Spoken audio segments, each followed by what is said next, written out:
আসসালামু আলাইকুম রহমতুল্লাহ। দীর্ঘদিন ধরে ভিডিওতে আসা হচ্ছে না নানান ব্যস্ততার কারণে। আপনাদের অনেক প্রশ্ন জমে আছে যেগুলো ভিডিও করার জন্যই আসলে উত্তর দেওয়া হয়নি। আচ্ছা, এই বইটা তো অনেকবার দেখিয়েছি, এর আগে যারা দেখেছেন তারাও জেনেছেন হয়তো। বইটার নাম হচ্ছে ইখতিয়ারু মারিফাতি রিজাল আল মারুফ বি রিজালিল কাশি লিশাহি তয়ফা আবি জাফর আত্তুসি।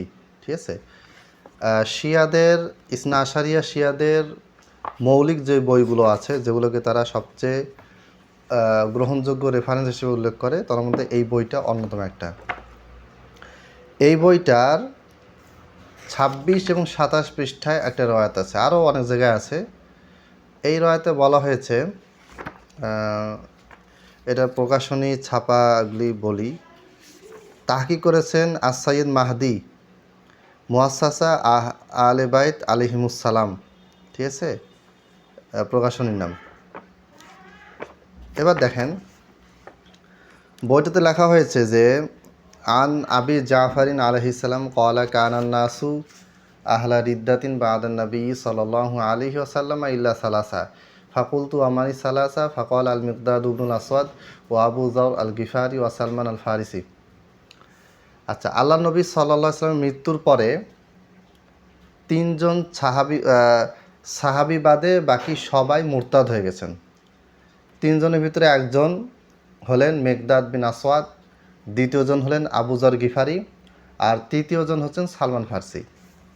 ঠিক আছে, তার মানে এই কিতাবে বর্ণনা অনুযায়ী আলী মোরতাদ, আবু বকর ওমরকে তো মোরতাদ বলেই, আলী মোরতাদ, ইবনে আব্বাস মোরতাদ, এরপরে ফাতেমা মোরতাদ, হাসান মোরতাদ, হুসাইন মোরতাদ রাদিয়াল্লাহু তাআলা আনহুম আজমাইন, এই কিতাব অনুযায়ী।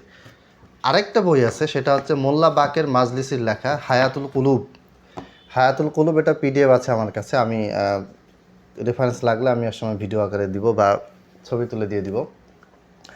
হায়াতুল কুলুবে বলা আছে 4 জনের নাম, অর্থাৎ 4 জন বাদে বাকি সবাই মোরতাদ হয়ে গেছেন। 1 নম্বরে আলী, 2 নম্বরে মেকদাদ বিন আসওয়াদ, 3 নম্বরে আবু যর গিফারি, 4 নম্বরে সালমান ফার্সি রাদিয়াল্লাহু তাআলা আনহু আজমাইন। তাহলে শিয়াতে আরও অনেক কিতাবে আছে, প্রায় 30-35টারও মৌলিক অনেক কিতাবে আছে যে এই 4 জন বাদে বাকি সবাই মুরতাদ হয়ে গিয়েছিল।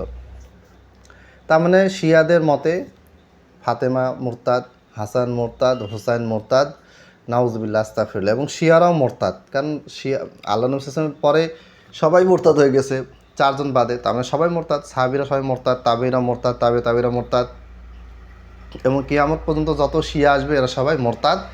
শিয়াদের বই অনুযায়ী এটা বোঝা গেল। আর আমাদের বক্তব্য হচ্ছে যে কোনো সাহাবী মোরতাদ নয়, আর কেউ মোরতাদ হলে সে সাহাবী থাকে না, সে তো মুসলমানই থাকে না। কোনো সাহাবী মুনাফিক হয়নি, মুনাফিক হলে সে সাহাবী নয়।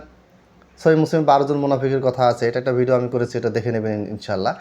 তো যেই সমস্ত সাহাবীরা ইসলামের জন্য কাজ করেছেন সেই সমস্ত সাহাবীদেরকে মুরতাদ বানানোর জন্য এইরকম একটা ভুয়া বানোয়াট রেওয়ায়েত বানিয়েছে, হাদিসের মতো করে সনদ মতন দিয়ে বানিয়েছে।